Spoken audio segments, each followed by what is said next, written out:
Welcome back to the Transform Your Mind to Transform Your Life radio podcast and television show.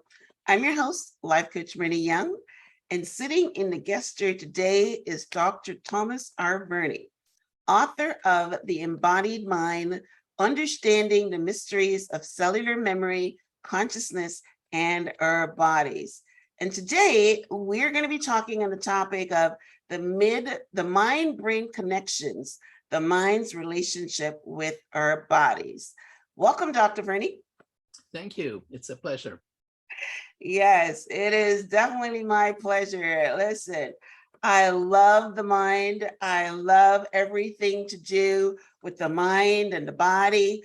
And we're also going to touch on, where the mind is and all that. So that's amazing. I'm definitely going to understand this conversation. And for you listeners out there, this is something that you need to listen to the end because Dr. Verny is going to be teaching us about how we can use our mind to transform our lives, which is what this show is all about, and that my mission in life. So awesome. All right. So let me give you guys a short bio on Dr. Thomas R Verny. He is a clinical psychiatrist and author of 8 books, including The Secret Life of the Unborn Child, which was published in 27 countries and 47 scientific papers. He has previously taught at Harvard University, the University of Toronto, York University, which is also in Toronto, St. Mary's University. And his book, The Embodied Mind, is a profoundly important synthesis revealing how cells utilize consciousness to not only manifest their life function, but more importantly, to create a distributed nervous system that coordinates and support life-sustaining behavior in multicellular communities, such as those comprising the human body.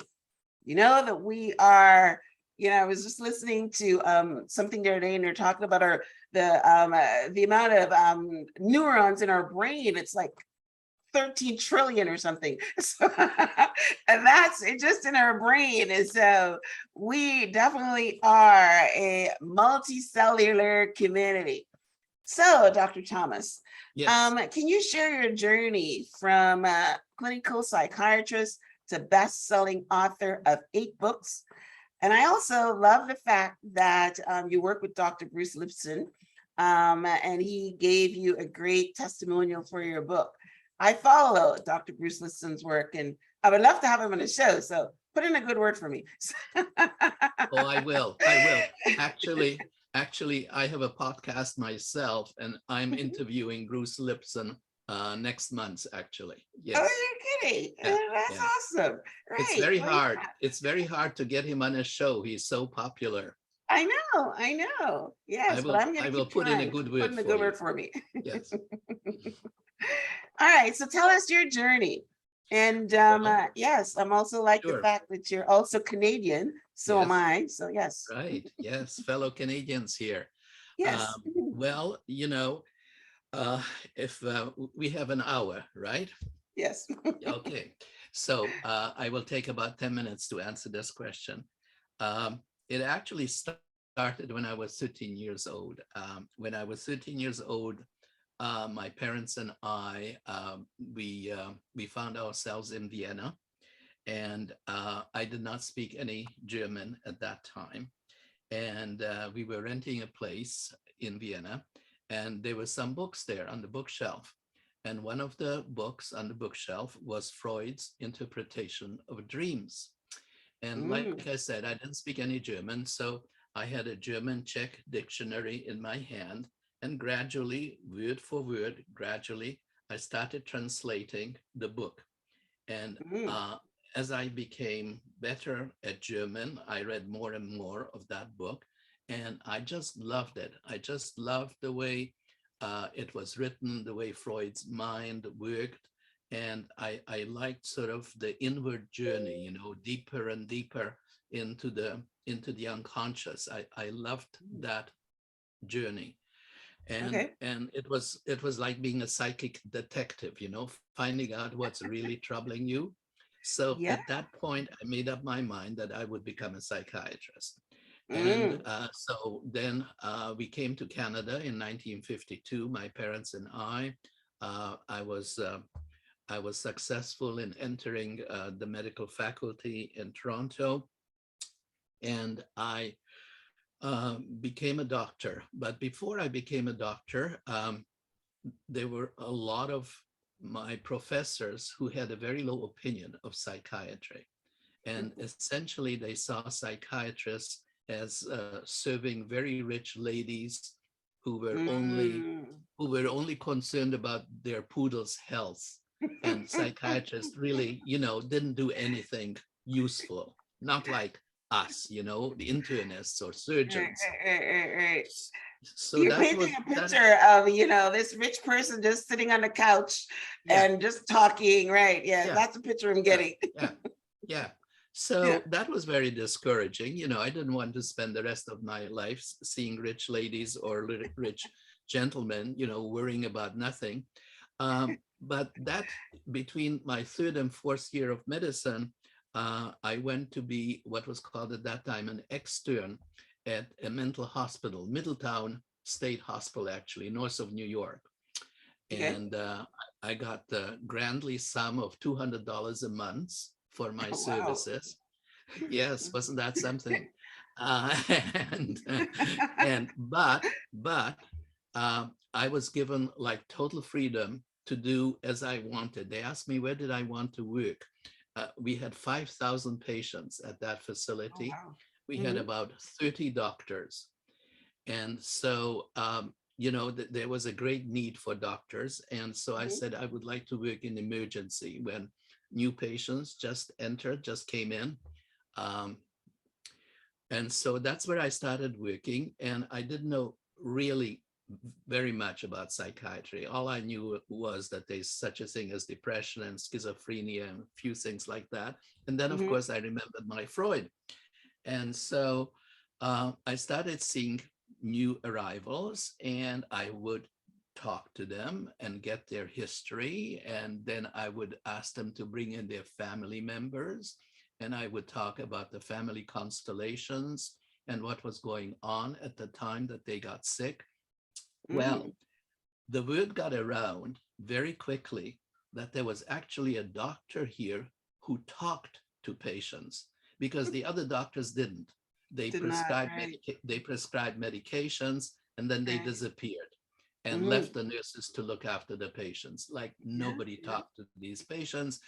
They were kind of, sort of considered like lost cases, most of them. So, what can we do? We can just give them drugs and that's it, warehouse them. Well, very quickly, there were these huge lineups in front of my office of people wanting That's to funny. talk to Yeah. me. And then of course the reward was that my patients started getting better and they improved like twice as fast, three times as fast as the other doctor's patients. And Mm, so when I saw that happening, when it was right there, like these were really sick people, mhm. and they were getting better. And so I wasn't treating just, rich ladies with poodles. I was treating real people with real pain. With And real so, problems, right, yeah, right, right. yeah, Mhm. yeah. So that's when I made up my mind that I would become a psychiatrist. And I did. And Okay. so when I started seeing patients, one day after about 2 years into my practice, um, I was discussing a dream with one of my patients, and suddenly he started crying like a little baby. And he continued like that for about 10 minutes. And then he came out of it, so to speak. And I asked him what happened. And he said he had just found himself in a baby crib. He was a baby crying for his mother. Oh, And wow. then, being a somewhat sort of um, critical person, skeptical perhaps is a better word, skeptical young Mhm. lawyer he was. He said, there's something wrong with this picture because just now, a minute ago, I found myself in a white crib and I have actually seen photographs of myself as a baby, and they were in a blue crib. They were not in a white crib. There's something wrong with this picture. So I told him to go home, speak to his mother. Next week, he came back and he said, "This is amazing. It seems that the first few months of my life, my parents did not have enough money. They could not buy me a crib. Mm, They borrowed a crib from a neighbor. That mm. crib was It's white. white. A few months later, they bought me a crib that was blue. It's the That's blue, where right? all the pictures were taken." Mm-hmm. So when I heard that, you see, I was very well educated. I went to the University of Toronto. I went to Harvard. We were always taught that children before the age of 2 could not remember anything. So this was impossible. This did not happen. There's something wrong with this. So I Mm-hmm. kind of put it out of my mind. But after a while, I started having more and more experiences like that, both myself and other people started telling me when I heard about it, when they heard about my interest. So just to shorten my story, um, so then I wrote a paper on everything that I knew about prenatal life. And there was a huge conference in Rome, Italy, uh, the Fifth World Congress on Psychosomatic Obstetrics and Gynecology. And I Mm-hmm. submitted a paper, and lo and behold, I mean, luck sometimes is really important in life, as I'm sure you will agree. Yeah, I And agree. yeah, yeah. And so it was accepted. I was like a totally unknown young psychiatrist from Toronto. It was accepted. But not only was it accepted, but it was put on the same morning as some of the biggest lights in psychosomatic obstetrics in the world were presenting their papers. So I was right Wow. up there. I was right up there with all the luminaries. And I got Wow. 20 minutes. I got 20 minutes. And I noticed within 10 minutes into my talk that there was tremendous interest in the audience about what I was Mm-hmm. saying. I called Mm-hmm. it the psychic life of the unborn child. And there Mm. was, you could just feel electricity in the air. And so I said at the end of my lecture, end of my talk, I said, well, if anybody here would like to continue the conversation, please come to my room at 5 o'clock. And at 5 o'clock, huge numbers of people, just like at the hospital, lined up. Wow. And they lined up. And so I got to know, some of these people. And when I saw their enthusiasm, and when I saw that these really, really knowledgeable people thought that I was really promoting sort of some new ways of looking at prenatal life, that's when I made up my mind to write the book, which then Mhm. became 2 years later, The Secret Life of the Unborn Child. Nice. So So then I'm going to I answer your remember question. that I told you, right. I remember that I told you I wanted to talk about that. Let me Yeah, stop here for a minute. sure. So the gentleman that was in your chair, he went back to when he was a baby, he was already born. When you're talking about the unborn child, you're talking about the fetus though, right? Yes, I am. Yes, Okay, yes. keep Going going. All back right. further. Yes, going Okay. back further. Yeah, Mhm, but that was the beginning, because he remembered things that when he was, just a few days old. And mhm, we were taught in school that that's impossible, that your nervous system is not mature enough to be working like that, and all that sort of stuff.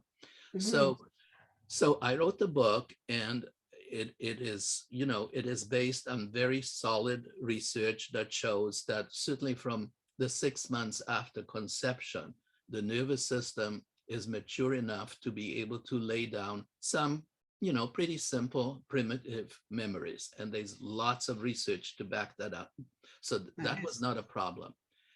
What became a problem for me, and I'm slowly working my way to the book, The That's okay. Embodied Mind.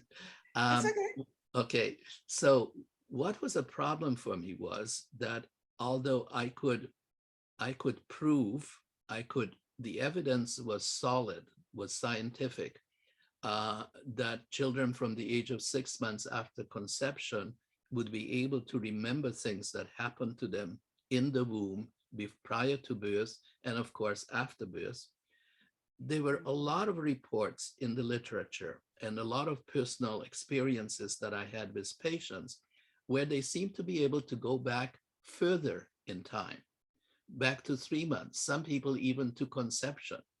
And Oh, some wow. people, seem to carry information from their parents' experiences, big Wow. traumas like drowning or Wow. being in a war or things like that. And so I asked myself, how is this possible? Like, how can I show this to be scientifically true? Because I was not interested, in a lot of stories. I was interested Right. in science, right? Science, right. Mm-hmm. And so that bothered me. The book, The Secret Life of the Unborn Child, was published in 1982. Mm-hmm. So, that's a long time ago. And so, and I was asked to talk about it, and I did, all over the world, globally. I have talked about The Secret Life of the Unborn Child. But like I say, I was worried that there was no explanation for memories going back further. So 7 years ago, in one of the science journals that I read all the time, I came across a report about a French 44-year-old Frenchman who went to see his doctor because of a weakness in his left leg. And then he had all kinds of tests done. And lo and behold, when they did an X-ray of his head, they found out that he had virtually no brain tissue. He had a Wow. thin crescent of brain tissue, and the rest of his skull was filled with fluid. We call it hydrocephalus in medicine, just fluid on Wow. the brain. So this And yet he man, was functional. He was functional. not only was he functional, he was a husband, he had 2 children, and he Wow. worked he worked in the French civil service. He had a good job. Wow. He had a Okay. good job. He never had any problems in life, except at the age of 44, he had this weakness in his left leg. So I Wow. said to myself, how is this possible? Yeah. How is this possible? And how come nobody has ever asked that question? Yeah. So then I started looking into the literature, and I found that actually there were a lot of reports, particularly of children, um, who had intractable epilepsy. And the only way, little children who would have an epileptic attack like 6, 7, 8 times a day, which like Mm-hmm. destroyed their brains. Mm-hmm. Uh, so very often what surgeons did was that they removed a part of their brain. Sometimes half a brain would be I removed. saw that on television recently where Did you? somebody removed half of the brain to cure epilepsy. Yes, I saw that. I don't remember who it was, but it was on television. Yeah, yeah. So there you go. If it was on Yeah. television, it must be true, right? So,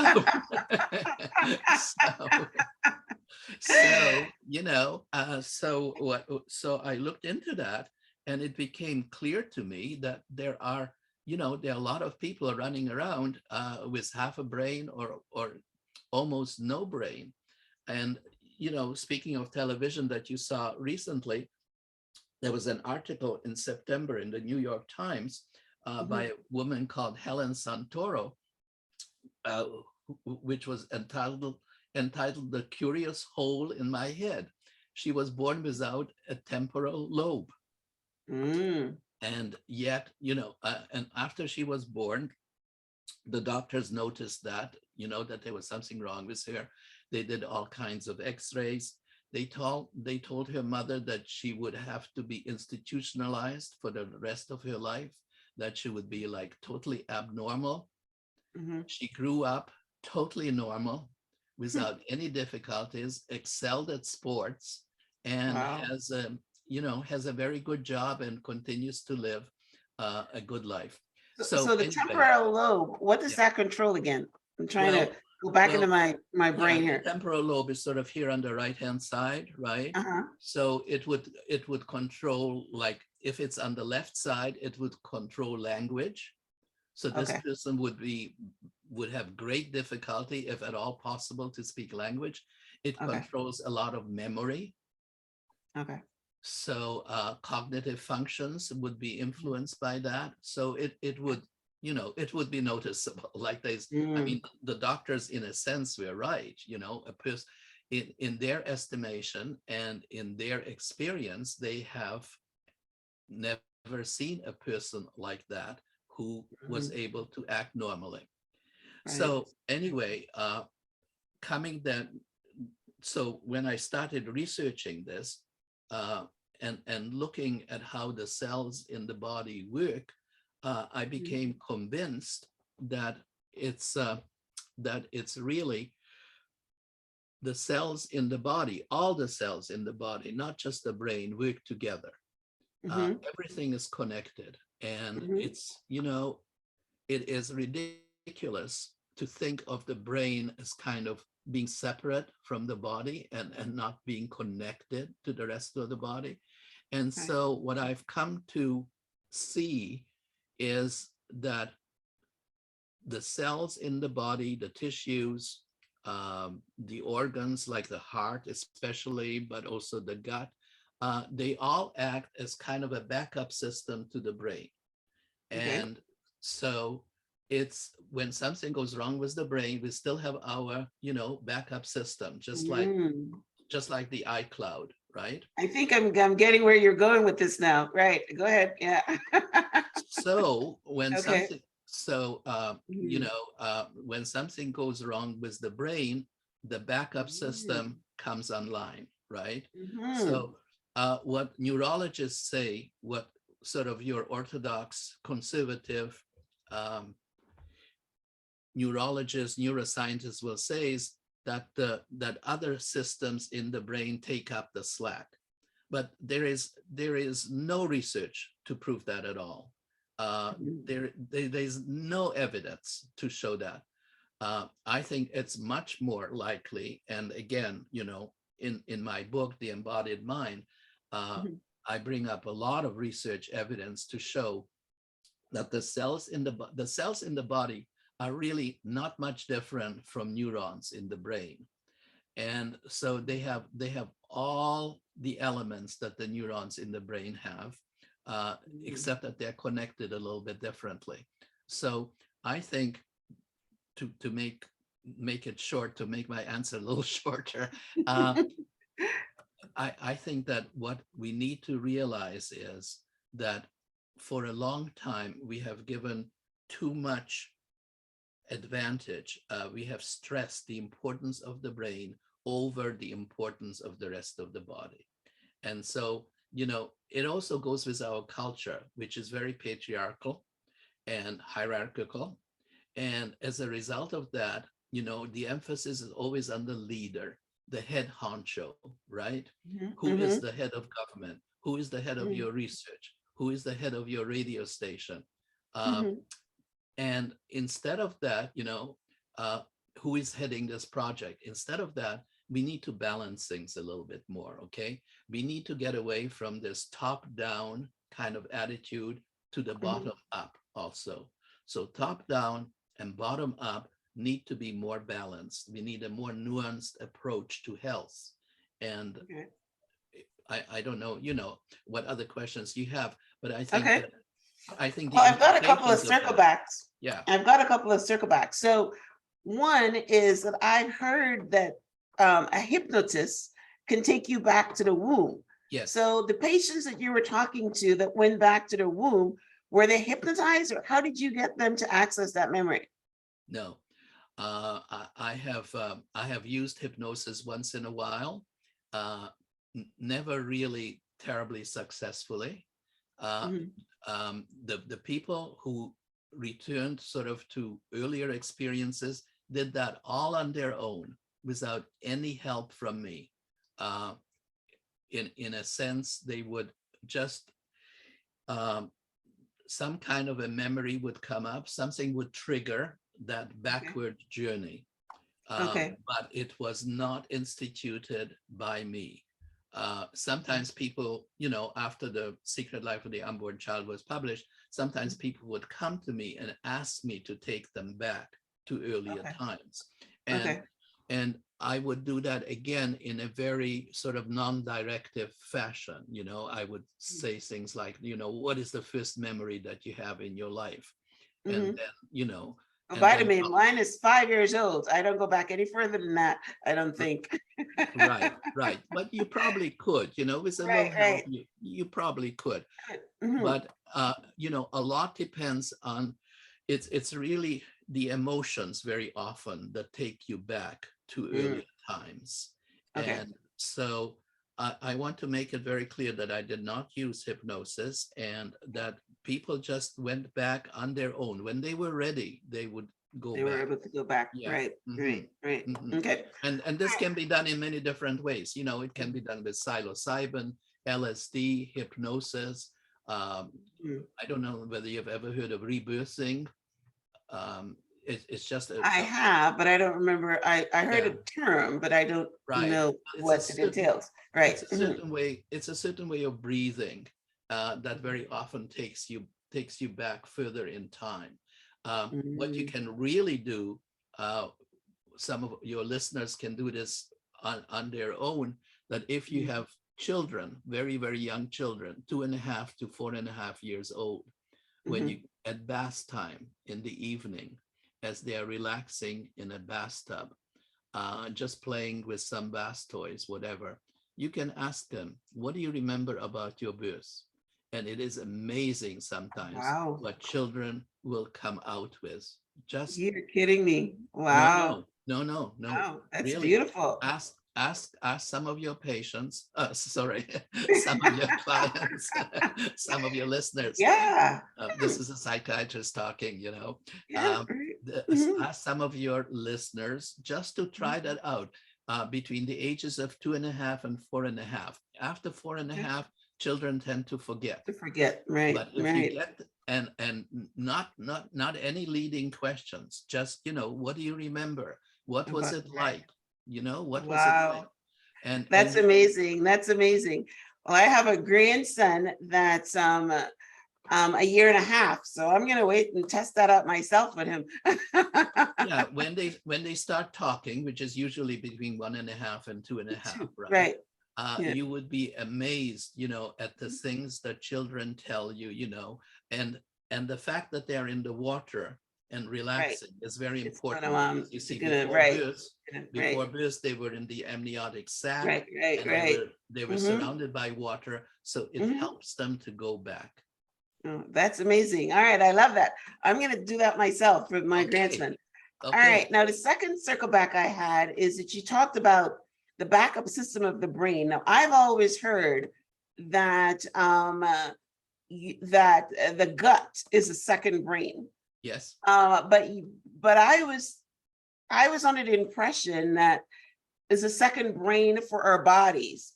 But I think what I'm hearing you say is that it's a backup for your main brain. So how does that work?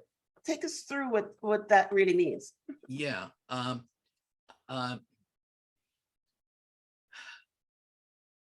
I think that everything in the body working together is a backup. There's no, I know that the gut has been referred to as the second brain, and Mhm, there's good reason for that. Uh, mhm, the gut has got a tremendous number of neurons in it, and it creates, of course, some very, very important substances, such as serotonin, for example, mhm, which is very important in terms of how you feel. Like people mhm. with depression, for example, are Right. supposed to have less serotonin, and one of the reasons that they are depressed is because they lack serotonin. Mhm. Most people don't realize that most of the serotonin in the body is actually produced in the gut. Okay. So we have the vagus nerve, which is the 10th cranial nerve. We have 12 nerves coming out of our brain. And Mhm. number 10, the vagus nerve, is the most important one, because it goes to the heart. And from the heart, it also goes to the gastric. I tried to stimulate that every day when I do my meditation. Oh, yeah. Very familiar with that one. Uh-huh. Yes. Okay. Okay, so that is, but of course that it's a two-way street. Mm-hmm. We often think of the vagus nerve as sort of from the brain to the heart, from the heart to the gut. But we hardly ever also discuss the other way, traffic along the route from the gut to the heart to the brain. Mm-hmm. So, but then again, we have the blood circulation, and the blood is in contact with all the cells in our bodies. So Mm-hmm. when we talk about the second brain, it's really inaccurate, Okay. because it's just another organ in the body that Right. stimulates the brain and the rest of the body. I will give you a metaphor that perhaps best describes how I sort of picture the body working. Um, I think of it as a very large orchestra, like let's say, the New York Symphony with Symphony, right, right. Mm-hmm. with Okay. 100, let's say 120 musicians, one conductor. So each musician plays an instrument, and most of the instruments are different. Uh, but the person sitting in the audience does not hear 120 instruments. Mm, The person in the audience hears one sound, right? right. One Yeah. sound Yeah. Yeah. emanating from the Mm-hmm. orchestra. Mm-hmm. That's how our memories work. That's how our brain Mm, works, okay? That we okay. have, but instead of having 120, we have 120 billion or whatever it Billion, is. right? I forget the number. Trillion, right, right, Yeah. right. Mhm. Okay. So yeah, we have a lot of musicians playing Right. here, and they're all contributing. And of course, if there is a problem with one of the organs, then the whole system suffers. And Right. I think that you know that's one of the problems with medicine today, is that it is so focused on one particular organ.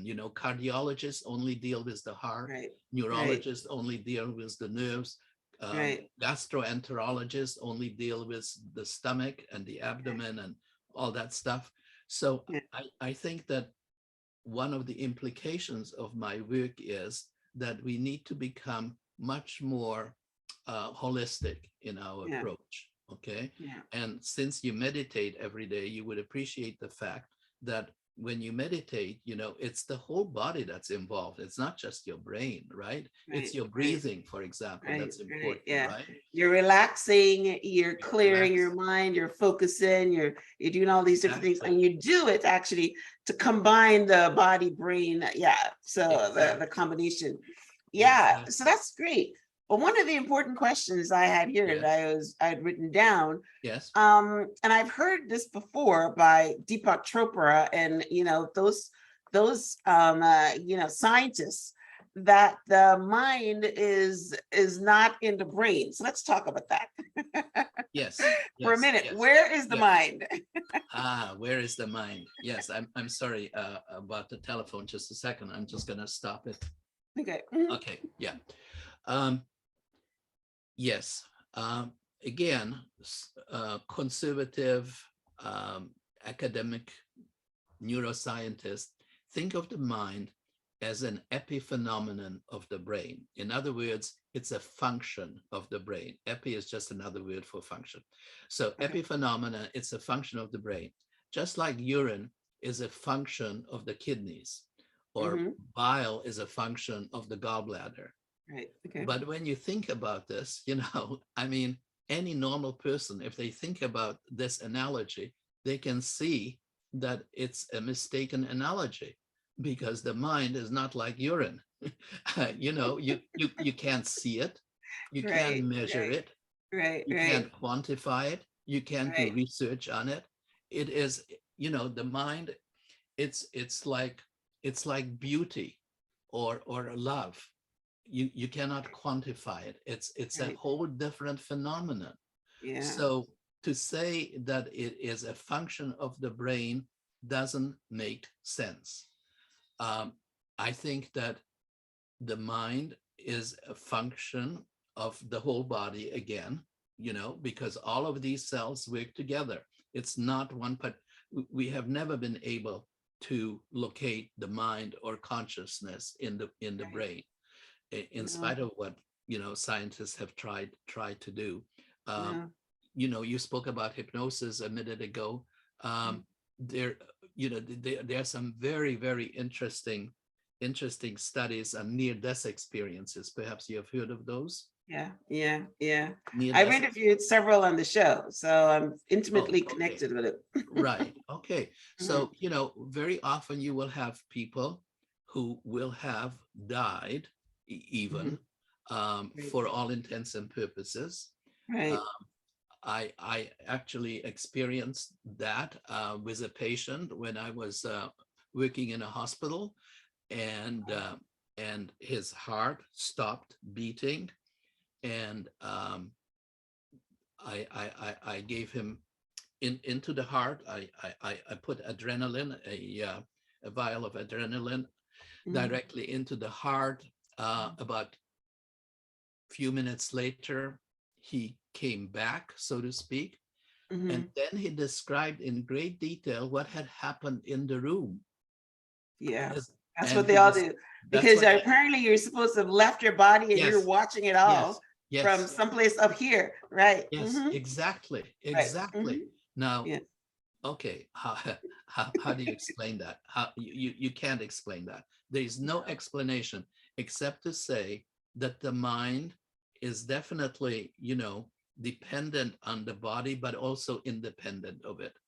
Um, Mm, there is a kind of, it's the mind may very well be,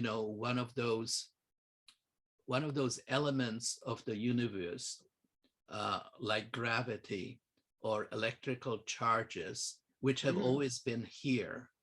Uh, mhm, and we kind of borrow from it in some way. mhm, Uh, we have a tiny bit of that greater mind, perhaps, mhm, that exists out there. Um, and it certainly, is connected to the body, but it also in some ways is independent of the body. And so mhm, that's the reason I called my book The Embodied Mind, because mhm. it's not just the enskulled mind. Okay, Right, it's not right, just in the brain. right, It's not just in the head. It's the right. whole total body. And Wow. who knows what happens after we die. Some of it may persist, and who knows. Yeah, wow. You're right. That's another topic. Yeah, Now that's another talking about the topic. mind, Yes, reading your work, I see that you also kind of like equate it to the Matrix, right? Where you're in this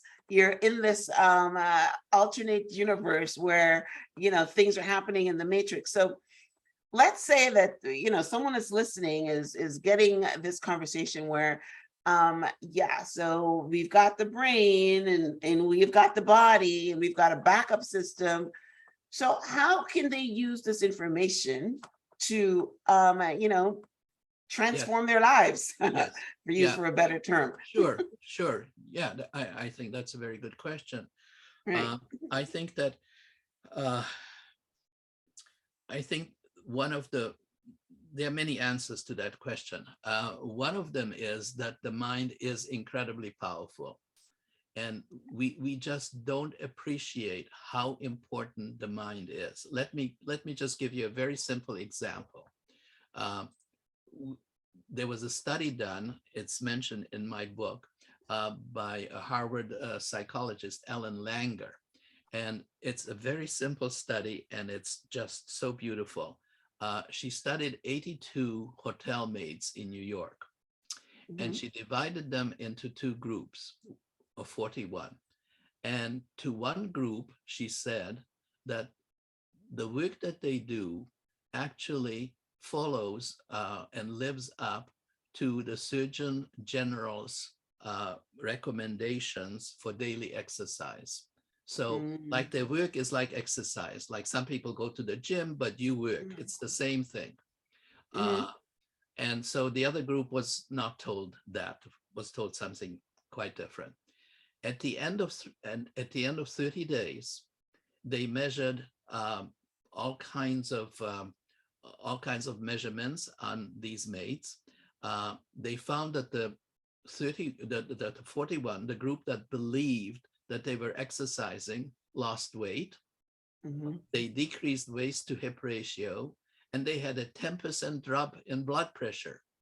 Yeah. And they did nothing different from the other group. Yeah. They only The mind is believed. powerful. It's powerful. Yep. They Yep. only believed. They Yeah. only believed that they were They were exercising. exercising. They were Yeah. only Yeah. believed that.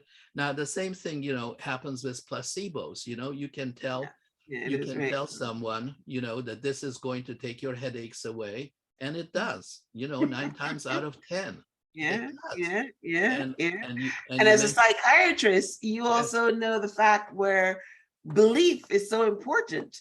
Now, someone coming and sitting on your couch and believe something, regardless if it's true or not, that's how their body and their mind and their whole yes, world is yes. going to respond. Yep. Right, Yep. right. So, Yep. in terms of practical advice, it's very, very important for people to change their attitude towards their own bodies and towards themselves. There are unfortunately a lot of people around with low self-esteem.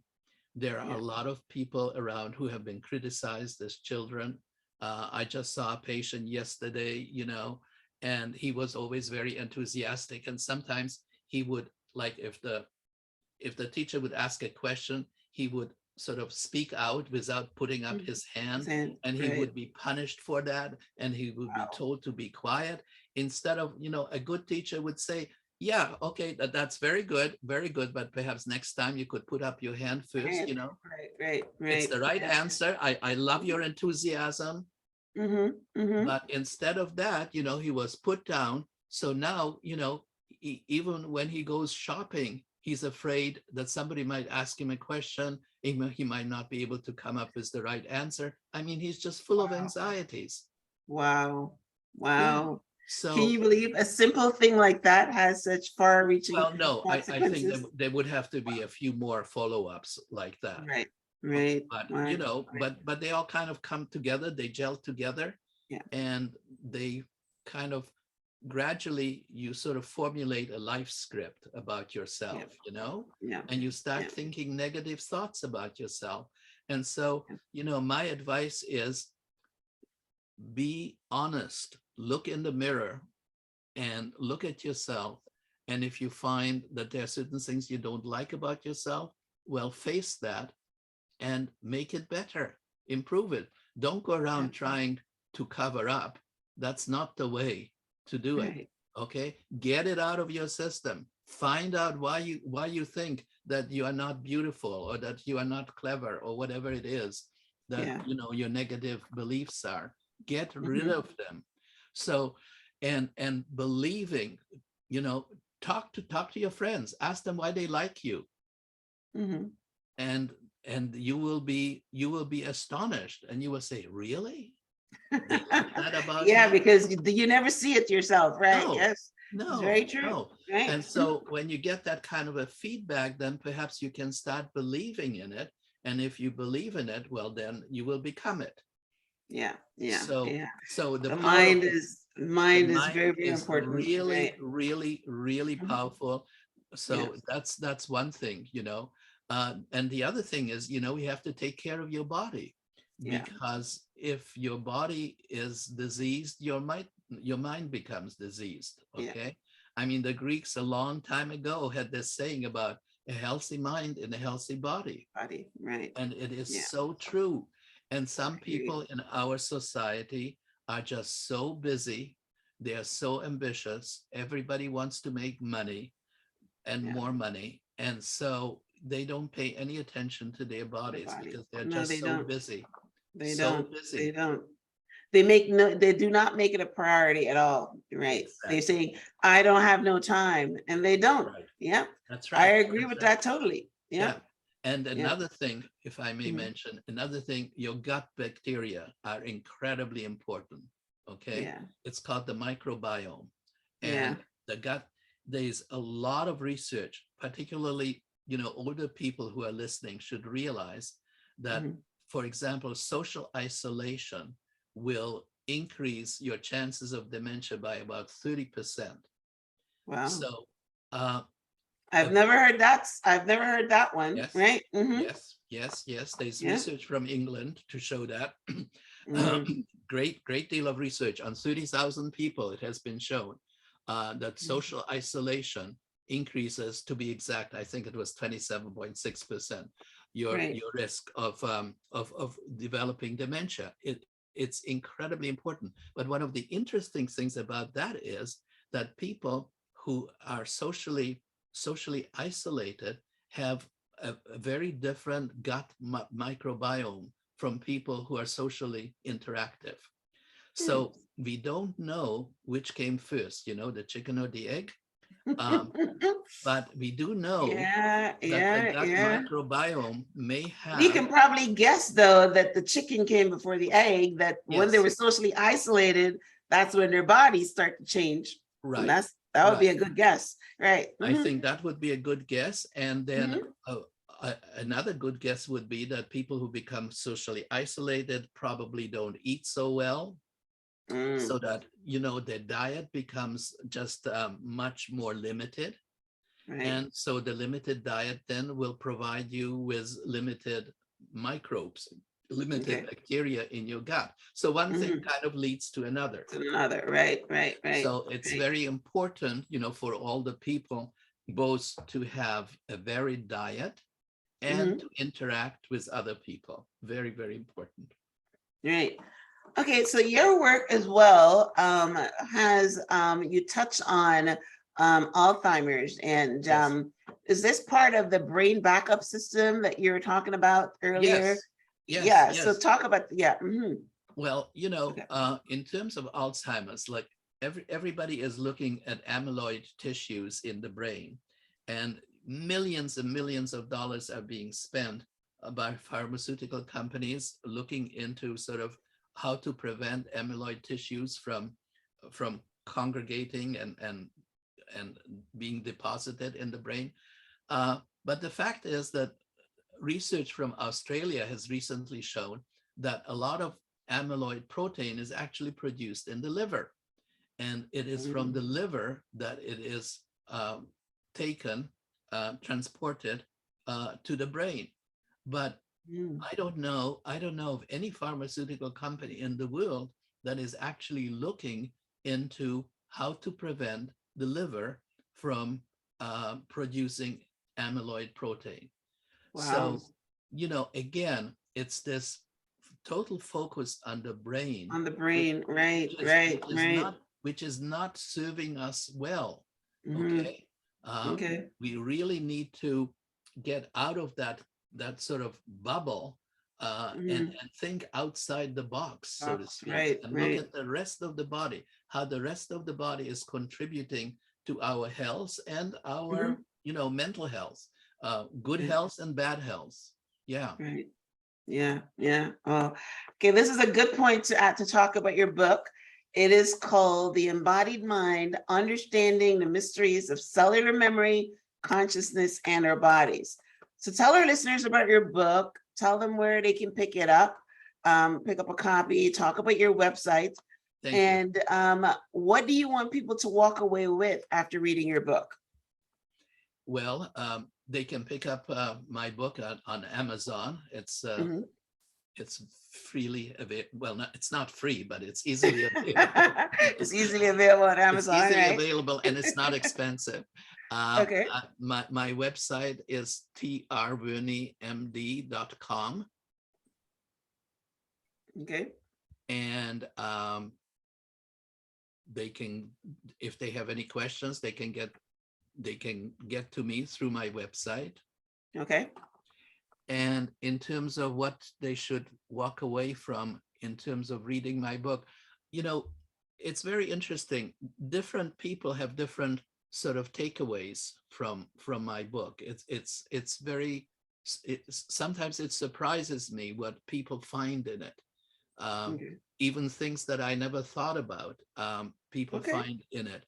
Um, That's good. but so in a sense, I mean, it's a very rich book because it has an incredible, it has like I read about 5,000 books and journals in preparation for that book. Mm, And okay. 500, it has actually 500 references in the back of the book, scientific Mm, references. So okay.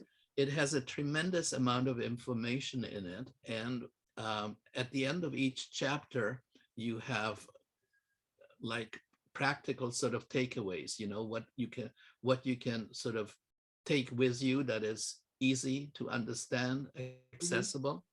But I Hmm. think the most important, perhaps the most important feature is just to develop a respect for your mind and how powerful it is and Hmm. how it can influence every particle, every cell in your body. How you think Wow. about yourself is very, Hmm. very important. And also, interacting with other people, uh, touching other people is very important. A hug a day keeps the doctor away, as far as I'm I concerned. thought it was the apple. No, no, it's a hug. It's a hug. It's a hug. Yes, yes, yes. Yeah. Well, Hug, I like hug, hugs, so that's good. Okay. Hmm. hug at least one person a day. At least Today, once a right. day, hug. Hmm. Do it. Make a hug. Nice. Yeah. I So I like think that. I think those things are really, really, really important, and to and to realize how important also the gut bacteria are, because Yeah. every day we are learning more and more about the influence of the gut bacteria. For example, just one more thing. Hmm. People take antidepressants when they are depressed. One third of patients do not benefit from antidepressants. The reason they Right. don't benefit is there's nothing wrong with the drugs. They're pretty good drugs, actually. But some people have bacteria in their gut which destroy those particular Mm, antidepressants. And so they okay. don't work. They don't And work so right. they don't work. And so it would be Yeah. really important for people like that to have their gut bacteria tested and find out which antidepressants, for example, will work and which will Mhm. not work. Right. So Yeah. there are just many, many implications to this work. Right. Well, that sounds really good. Listen, I know the mind is powerful. I know that it influences every single part of I use the mind for things that you want, or whether if you want your body, if you want Hmm. riches, whether you Hmm. want whatever. But what you've done is you've expanded our knowledge to using the mind for the body Hmm. to make your Hmm. body work better, not Right. necessarily for the law of attraction or for the No, placebo no. effect, Right. those type of things. Yeah. But yeah, making our mind heal. Our minds can actually even heal our bodies if we put it to Hmm. put it to task to do that. Hmm.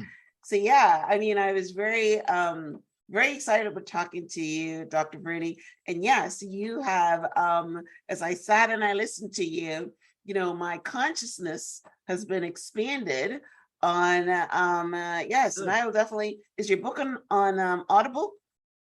Yes, it's no, I think it's only in uh, in the reader. What is it called? Kindle.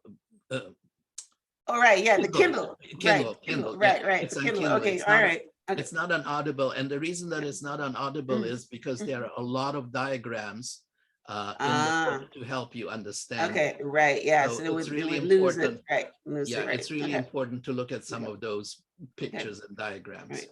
Well, I asked you that because I Yeah. when I walk, I read Hmm. books, Me too. but Me I too. also have a Yeah. I also have a Kindle, so go Yeah. ahead and get that so Get a that I Kindle. can, Get a Kindle. maybe read it at night and Yes. look at the diagrams and things like that. Right. So yeah, Yeah. because learning is so important, if It you want is. to get anywhere in this world and have a great life, then you need to learn the tools in order to make that happen. So I thank you so much for this beautiful conversation. Thank you for touching on the secret life of the unborn child, because I love that. And that's probably a book that I should read as well. Yes. Yes, Because, definitely. yeah, you're understanding what happens, you're saying while you're in Hmm. the womb and in Hmm. early childhood. Hmm. And that really sets you up, from what I Yes. know, for the rest of your life. So it's very Absolutely. important Yes. that you kind of understand what goes on Yes. there. So Yeah. thank you so much. Well, thank you. For the listeners, you know that I would have a transcript of my conversation with Dr. Verny on the show page, which is blog.myhelps.us, with link to his website. And that website again is trverny, which is verny.com. Is that correct, Dr. Verny? TR Verny, MD. MD? I Okay. think All so. right. Yeah. Just a second. I haven't looked at my website for a long In a time. while, right? Give me Yes. 1 second. Oh my Okay, no God. problem. Where is it? Where is it? Oh, here we are. Just it's coming up. Oh, yes, it's trvernymd.com. .com, right? Okay. Yeah. So yeah, so that's the website, but I would also have a link out to Dr. Verny's 2 books and also his website on the show page. So yes, very important. So go ahead and pick up maybe 1 or 2 of those, and so that you can use your mind to get the best body. And also you can also use your mind, learn how to use your mind to expand your consciousness and to help with when you are, we're all losing memory Right. as we grow older. Right. And if we learn the tools, then maybe we can stop that. And I love what you said about the liver, Dr. Verny. And I'm assuming that we're going to have some, people coming out with some, things to help with the liver, with Alzheimer's. Because yes, as the population is getting older, that has become one of the top things that people are, looking into. So yes, I definitely thank you guys for tuning in. Thank you, Dr. Verny, for being on the show. Remember to pass on a good word for me to Yes. Dr. Lipton. Absolutely. I will. I will. I will. And what is the name of your podcast? I can also link out to Yes. that. It's called Pushing Boundaries with Dr. Thomas R Verny. Pushing Boundaries with Okay. Dr. Thomas R Verny. Okay. All right. So And it's yes, I will definitely link out to thank you. that, shout out to that. And you guys can go listen if you want to learn some tips every week about the mind and pushing your boundaries. Awesome. All right. We're fresh out of time. Any last words, Dr. Verny, before No, we just wrap up? thank you. Thank you. I truly enjoyed meeting you. And perhaps we can do this again sometime. Yes, for sure. I will Okay. definitely want maybe to expand on the secret life of the unborn child. I would love to do that. Sure. All No right. problem. Take care. All right. Well, I love Bye-bye. that. Okay. All right, guys. Well, listen, thanks again for tuning in to the Transform Your Mind to Transform Your Life radio podcast and television show. Wishing you blessings. And until next time, namaste. Namaste.